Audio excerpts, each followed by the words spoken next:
विघ्नहर्ता श्री गणेश, श्री गणेश, श्री गणेश।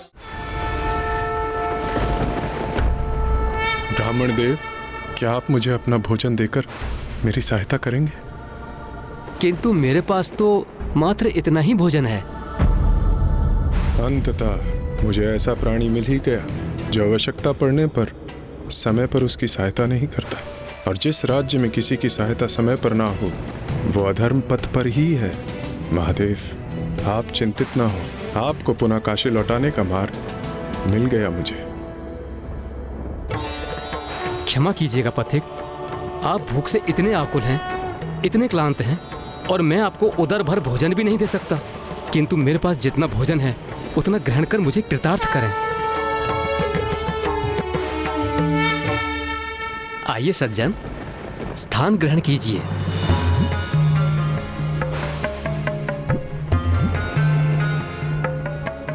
आपके साथ तो बहुत बुरा हुआ है। ये लीजिए, ये भोजन स्वीकार कीजिए।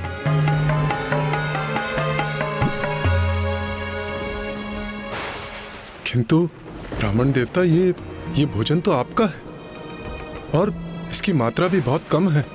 यदि मैं इसे ग्रहण कर लूंगा तो आप क्या खाएंगे? मेरे राज्य में कोई भी दरिद्र नहीं है, क्योंकि सभी का हृदय बहुत विशाल है। मेरी प्रजा में निस्वार्थ भाव की प्रभुता है। वो स्वयं से पूर्व अन्य जनों का विचार करते हैं। यदि उनके पास अधिक कुछ ना भी हो तो वो स्वयं से पूर्व किसी अन्य की आवश्यकता पूर्ण करने के लिए प्रस्तुत हो जाते हैं। महाराज दिवोदास के राज्य में कोई भी भूखा नहीं रहता है, क्योंकि प्रतिदिन वो राजभवन के द्वार निर्धनों और दरिद्रों के लिए खोल देते हैं और स्वयं भोजन परोसते हैं। आप मेरी चिंता छोड़कर भोजन ग्रहण कीजिए, मैं बाद में भोजन कर लूंगा।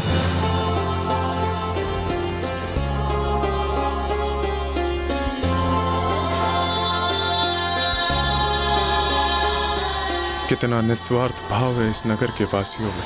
धन्य है काशी नगरी। लीजिए, अब सूर्यदेव स्वयं भोजन भी करने लग गए। आप जाकर महाराज दिवोदास से सहायता की याचना क्यों नहीं करते? मुझे विश्वास है वो आपकी सहायता अवश्य करेंगे। नहीं नहीं ब्राह्मण देवता, मैं तो एक गरीब यात्री हूँ और वो महाराज, भला वो मेरी सहायता क्यों करेंगे? क्योंकि यही तो स्वभाव है हमारे महाराज का। वो प्रजा की सेवा के लिए सदैव तत्पर रहते हैं। और आप काशी प्रवेश कर चुके हैं तो आप भी उनकी प्रजा में सम्मिलित हो चुके हैं। मैं इन राजा दिवोदास का बहुत गुणगान सुन चुका हूं। आप लोग सभी उन्हें इतना महान क्यों मानते हैं? सज्जन, जिन्होंने धर्म पूर्वक राज कर काशी को उन्नति प्रदान की है, जिनकी सेवा के लिए दानव मानव का रूप धारण कर प्रस्तुत होते हैं, जो अपनी राजसभा के समस्त विद्वानों से अधिक विद्वान, जो समस्त शास्त्रों का ज्ञान रखते हैं, जिनके राज्य में सभी सुखी हैं, संतुष्ट हैं, सुरक्षित हैं और कोई अनुचित आचरण नहीं करता है, जो स्वयं सभी के लिए सदाचार का उदाहरण प्रस्तुत करते हैं और जिनका अनुकरण कर उनकी समस्त प्रजा भी उन्हीं के समान उत्तम विचार धारण करती है। पारखी नेत्र भी बहुत ढूंढने पर जिनमें कोई दोष नहीं ढूंढ सकते, ऐसे हैं हमारे महान महाराज दिवोदास।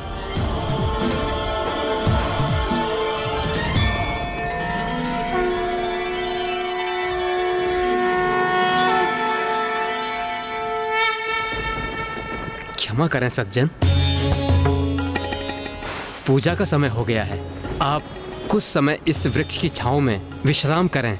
मैं पूजा संपन्न कर लौटता हूँ, फिर आपको अपने महाराज दिवोदास के निकट ले चलूंगा। आज्ञा दीजिए।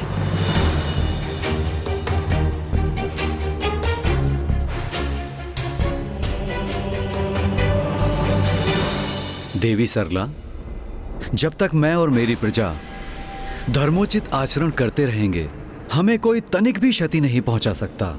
इसलिए आपको किसी भी प्रकार की चिंता करने की आवश्यकता नहीं है।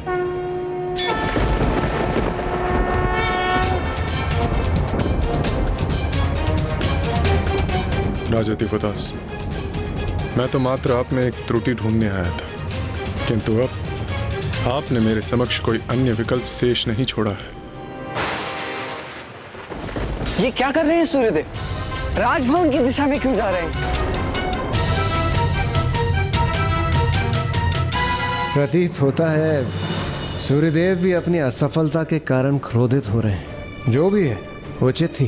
कदाचित मैं ऐसा एकमात्र देवता नहीं रहूंगा जिसने आवेश में आकर देवदास पर आक्रमण किया।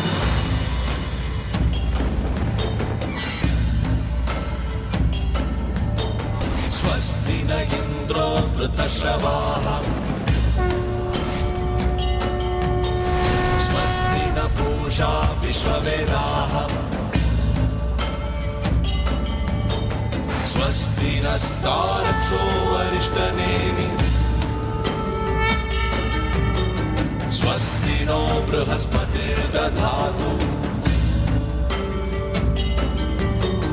मानस्तोके गणयमान। त्रुटि और अधर्म की खोज में आया था मैं राजा दिवोदास की नगरी काशी में, किंतु यहाँ तो कोई भी अपने धर्म पथ और कर्तव्य से डिगने को तत्पर ही नहीं, अर्थात मैं अपने कार्य में असफल रहा। रुद्रभामिनो बधिरः विश्वमन्तसस्मित्वा हवामहे।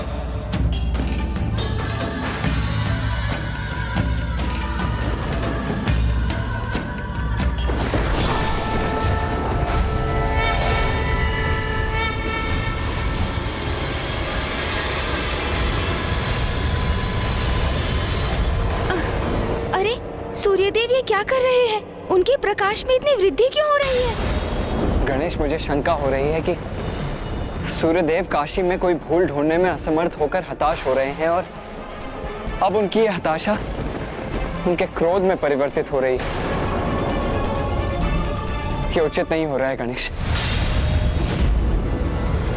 सूर्यदेव के भीतर कोई विचार तो अवश्य उत्पन्न हो रहा है, इसलिए वो इतनी तन्मयता से राजा दिवोदास के राजभवन को देख रहे हैं। वो जो भी हो, बस उनका क्रोध ना हो, क्योंकि इस बार यदि कोई भूल हुई तो पिताश्री के क्रोध को रोकना असंभव हो जाएगा।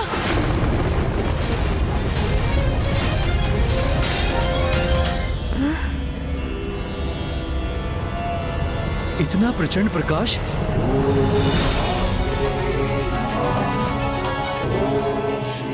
सूर्यदेव यहाँ? वो यहाँ क्यों आए हैं?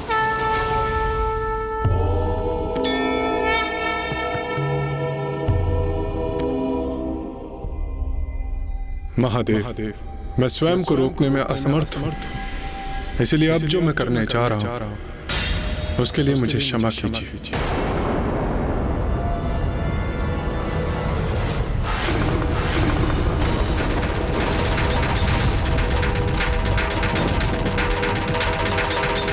सूर्यदेव को रोकना होगा। निश्चित रूप से ये परीक्षा नहीं है। महाराज दिवोदास, मैं काशी से इतना प्रभावित हूँ कि मैं स्वयं इस पावन नगरी को अपना निवास बनाने जा रहा हूँ। इस पावन नगरी को अपना निवास बनाने जा रहा हूँ। इस पावन नगरी को अपना निवास बनाने जा रहा हूँ। इस पावन नगरी को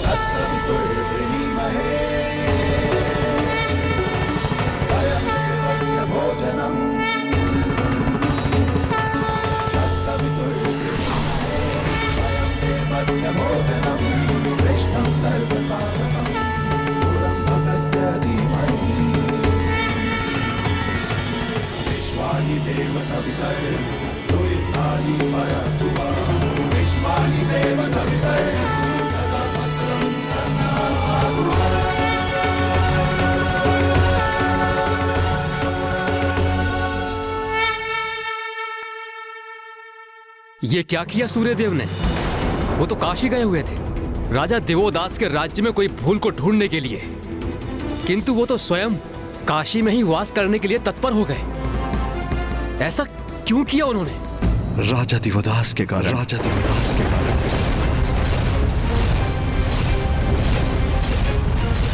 राजा दिवोदास इतनी कुशलता से शासन कर रहे हैं कि ढूंढने पर भी सूर्यदेव को वहां कोई दोष नहीं दिखाई दिया। इसीलिए वो पावन काशी को अपना निवास बनाने से नहीं रोक सके। सूर्यदेव स्वयं को 12 भागों में विभक्त कर 12 कुंडों के रूप में वहीं स्थित हो गए हैं। सूर्यदेव जिन 12 रूपों में वहां स्थापित होंगे वो नाम होंगे लोलाल, लोलाल, उत्तराग, सांबादित्य, ध्रुपादित्य, मयूखादित्य, खगोलकादित्य, अरुणादित्य, वृद्धादित्य, वैमलादित्य, गंगादित्य एवं यमादित्य। लोलार कुंड की महिमा अद्भुत होगी। जो यहाँ सूर्य का ध्यान कर लाल चंदन का टीका कर लाल पुष्प अर्पित करेगा उसे गायत्री मंत्र के जाप का पुण्य प्राप्त होगा।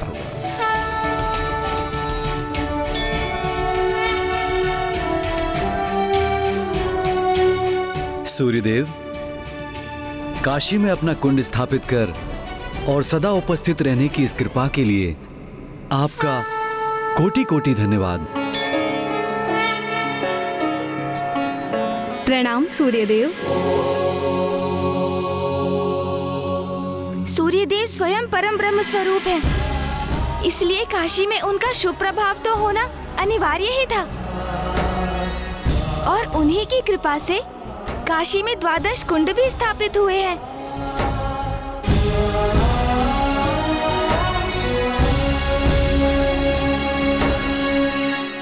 किंतु जो भी हो, हमारी समस्या तो अभी भी वहीं स्थिर है। समय बीतता जा रहा है। ऋषि जगेश्वी अभी भी अन्न जल का त्याग कर पिताश्री के दर्शन को आतुर है। महादेव। माँ भी पिताश्री के काशी लौटने की प्रतीक्षा में है। अब इस परिस्थिति का समाधान कैसे ढूंढे हम?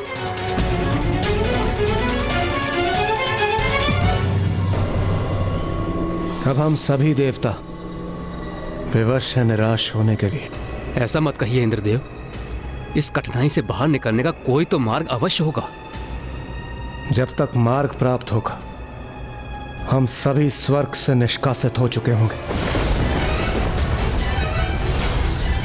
स्वर्ग से हमारा निष्कासन? ये आप क्या कह रहे हैं इंद्रदेव? आप सभी इस भ्रम में मत रहिए कि केवल मेरा ही पद संकट में है। यदि पुण्य एकत्रित करने वाले सभी जीव इंद्र पद पर स्थापित हुए तो उनमें से कुछ निम्न पुण्य अर्जित करने वाले भावी अग्निदेव, वरुण देव, वायुदेव और सूर्यदेव भी कहलाएंगे।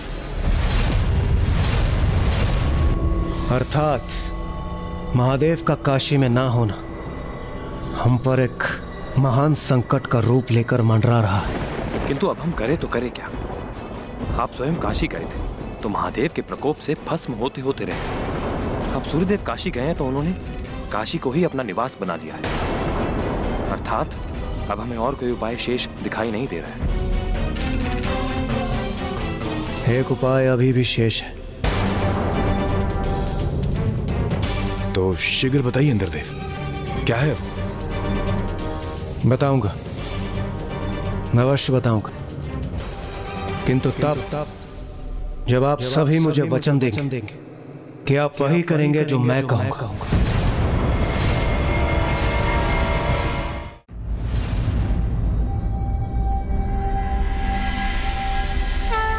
योगिनी माताएं, हमें दर्शन दीजिए।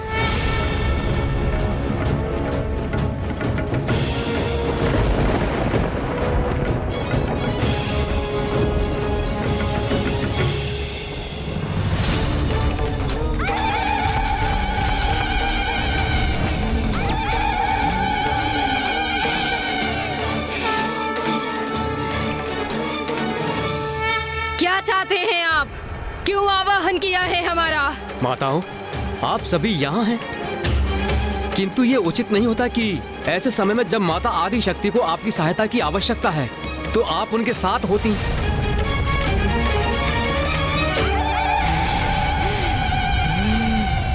माता आदि शक्ति को हमारी आवश्यकता है बताइए हमें, क्या अर्थ है इसका? आप सभी माता आदिशक्ति के अंश हैं। वो इतने कष्ट और पीड़ा में, तथापि आप हम ही से पूछ रही कि हमने आपसे जो कहा उसका क्या अर्थ है? पहेलियां बुझाना बंद कीजिए देवगण। स्पष्ट बताइए, शीघ्र बताइए हमें, माता आदिशक्ति को कौन सी पीड़ा सता रही है? उचित है माता। माता आदिशक्ति दीर्घ काल से काशी में अकेली वास कर रही हैं और महादेव मंदार पर्वत पर, और उनके इस दुखद वियोग का कारण है राजा दिवोदास। और हम सभी देवता इस स्थिति को सुधारने में कुछ नहीं कर पा रहे हैं। हम सभी के लिए माता आदिशक्ति का कष्ट असहनीय है, इसलिए हम सबका आपसे अनुरोध है, अब आप ही कुछ कीजिए, अब आप ही कुछ कीजिए माता।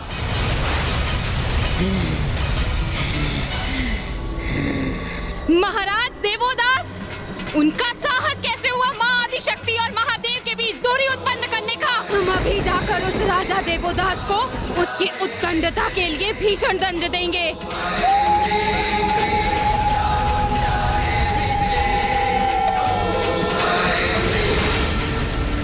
किंतु माता, हमने तो योगिनी माताओं को यह बताया ही नहीं कि महादेव ने किसी भी प्रकार की हिंसा और अनुचित कृत्य के लिए सर्वथा मना किया है, कि काशी में किसी भी प्रकार की हिंसा को स्वीकार नहीं करेंगे।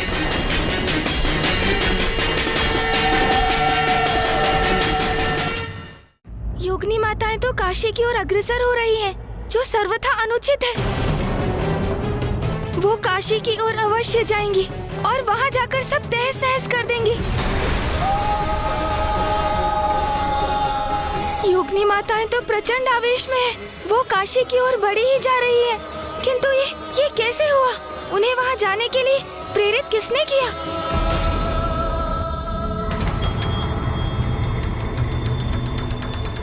प्रथम पूज्य गणेश जी, कुमार कार्तिकेय, अनर्थ, घोर अनर्थ हो गया। अग्निदेव, वरुण देव, वायुदेव, अभी तो यही थे ना आप?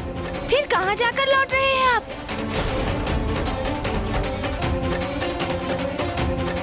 पुत्र गणेश, देवताओं का यहाँ से अचानक प्रस्थान करना और पुनः चिंतित स्थिति में वापस लौटना, यही तुम्हारे प्रश्न का उत्तर है कि योगिनियों में रोष उत्पन्न करके उन्हें काशी जाने के लिए किसने प्रेरित किया।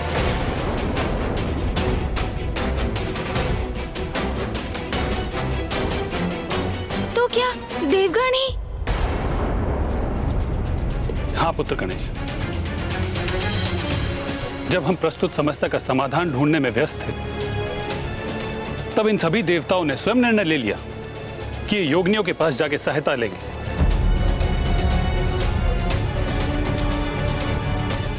क्यों देवराजेंद्र, सत्य कहा ना मैंने? आपने ही भ्रमित किया है ना देवगणों को, योगिनियों के पास जाकर उन्हें राजा दिवोदास के विरुद्ध उकसाने के लिए।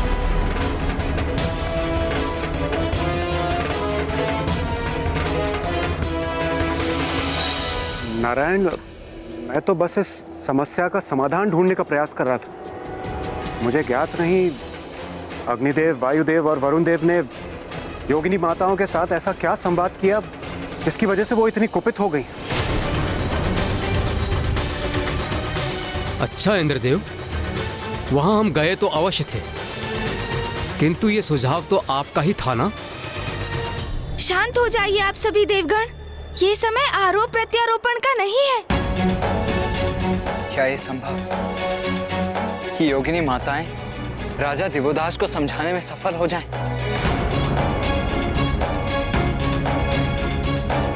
भैया, योगिनी माताएं क्रोध भरी हुंकार भर आगे बढ़ रही है। उन्हें देखकर ऐसा तो कदापि प्रतीत नहीं हो रहा जैसे वो किसी को कुछ भी समझाने की इच्छुक है। वो काशी पहुंचकर अपना क्रोध प्रदर्शन करेंगी, जिसका बहुत भीषण परिणाम होगा भैया।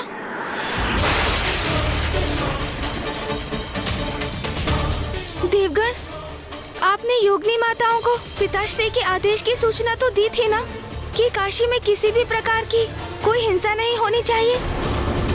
राजा दिवोदास को बलपूर्वक कोई विवश नहीं करेगा, उस पे किसी प्रकार की हिंसा का प्रयोग नहीं करेगा।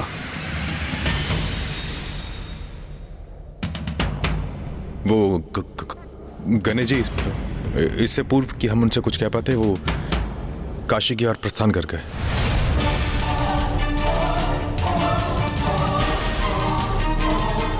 इंद्रदेव, ये कैसा अनर्थ कर दिया आपने? अब कौन रोकेगा योगिनी माताओं को?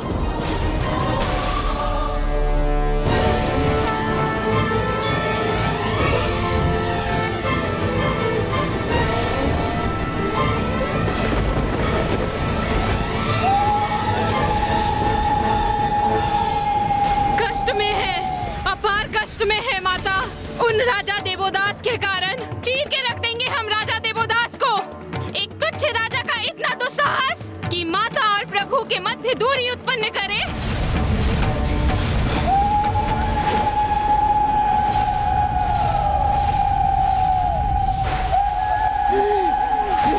राजा देवोदास, अपने अंत के लिए तत्पर हो जाओ।